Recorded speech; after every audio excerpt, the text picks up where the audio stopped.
পালাবো না, দরকার হলে মির্জা ফখরুলের বাড়িতে গিয়ে অবস্থান করব। কি ফখরুল সাহেব, জায়গা দেবেন তো? দর্শক, এতটুকু অংশ শুনেই মোটামুটি বুঝতে পারছেন যে আমরা আজকে কাকে নিয়ে আলোচনা করতে চাচ্ছি। হঠাৎ করে আবারও আলোচনায় আওয়ামী লীগের সাধারণ সম্পাদক ওবায়দুল কাদের খেলা হবে। তো তিনি আসলে খেলে গেছেন, এই ধরনের একটা অভিযোগ, একটা বড় ধরনের অভিযোগ উঠে এসেছে যে আমরা সর্বশেষ যতদূর দেখেছিলাম যে প্রায় ৩ মাস সময় তিনি বাংলাদেশে অবস্থান করেছিলেন। আর ৩ মাস সময় তিনি একটা বিশেষ প্রটোকলের মধ্যে ছিলেন। আর এই প্রটোকলটা নিয়ে এতদিন যে ধোঁয়াশা পাকাইছে, সেই প্রটোকল নিয়ে এবার যুবদলের একজন নেতা চাঞ্চল্যকর অভিযোগ, চাঞ্চল্যকর তথ্য সামনে নিয়ে আসছেন। ইভেন জনাব তারেক রহমানেরও বিষয়টা নিয়ে দৃষ্টি আকর্ষণ করেছেন। ওবায়দুল কাদের বাংলাদেশ থেকে পালানোর পেছনে যশোর যুবদলের একজন বড় ধরনের নেতা, তিনি সরাসরি বিষয়টাতে কানেক্টেড।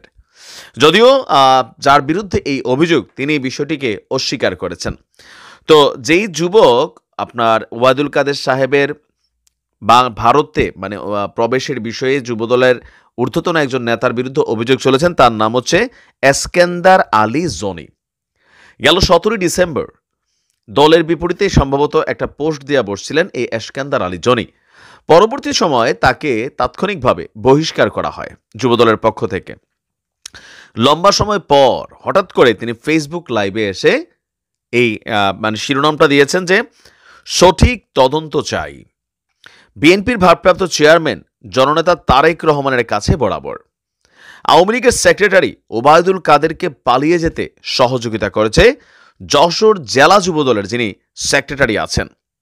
সাংবাদিক সম্মেলন করা হবে অন্যায়ের বিরুদ্ধে, বহিষ্কার আদেশ প্রত্যাহার করুন, অরিজিনাল যারা অপরাধী আছে তাদের শাস্তি দিন।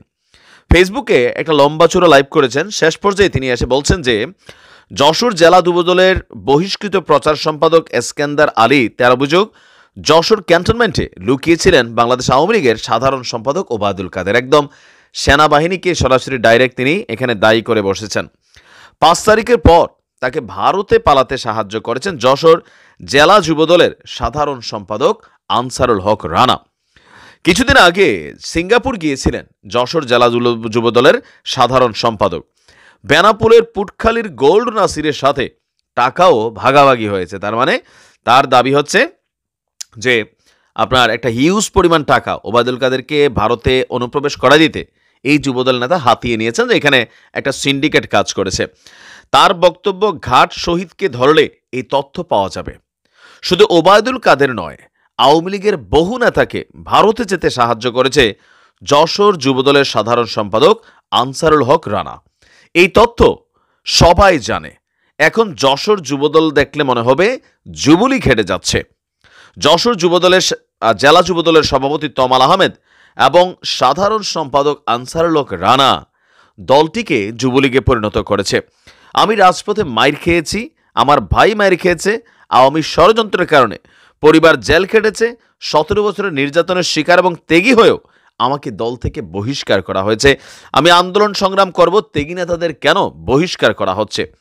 যুবদলের নেতাকর্মী জয় বাংলায় স্লোগান দিয়ে বিএনপি পার্টি অফিসের সামনে মিছিল করেছে। ভিডিও সহ নেতৃবৃন্দের জানানো হলেও তাদের বিরুদ্ধে কোনো ব্যবস্থা নেওয়া হয়নি।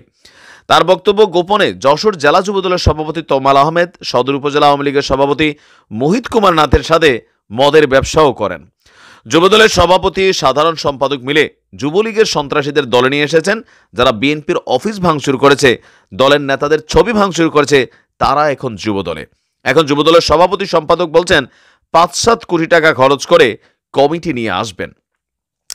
তারপর তিনি আপনার আচ্ছা যাই হোক, এখানে অনেকেই তো এখন জনির এই লাইভের পর যিনি যশোর জেলা যুবদলের সভাপতি আছেন এম তমাল, তিনি এবং তার সাধারণ সম্পাদক এই অভিযোগকে অস্বীকার করে বলছেন জনি নেশাগ্রস্ত ছেলে।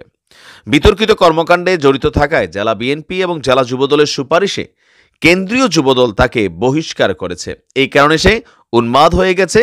উন্মাদ এবং বহিষ্কৃত লোক কি বলল সেটি আমরা আমলে নিচ্ছি না। আমরা কেমন লোক যশোরের মানুষ জানে। 35 থেকে 40 বার জেল কেটেছি। আর যিনি সাধারণ সম্পাদক আছেন, যার বিরুদ্ধে ওই অভিযোগ, আনসারুল হক রানা, তিনি বলছেন যে অভিযোগটি হাস্যকর, অভিযোগের কোনো ভিত্তি নেই। আমার সংশ্লিষ্টতা থাকলে এতদিনে গ্রেফতার হয়ে যেতাম। আপনারাও তদন্ত করে দেখান কোথায় কোন দিক দিয়ে ওবায়দুল কাদের পালিয়েছে। এখন বিষয়টা হয়েছে কি, নিজেদের মধ্যে লাগালাগি করে তারা নিজেরাই এমন এমন তথ্য সামনে নিয়ে আসছে যেগুলা দলের ভাবমূর্তি নষ্ট করবে। যারা দেখার তারা দেখবেন।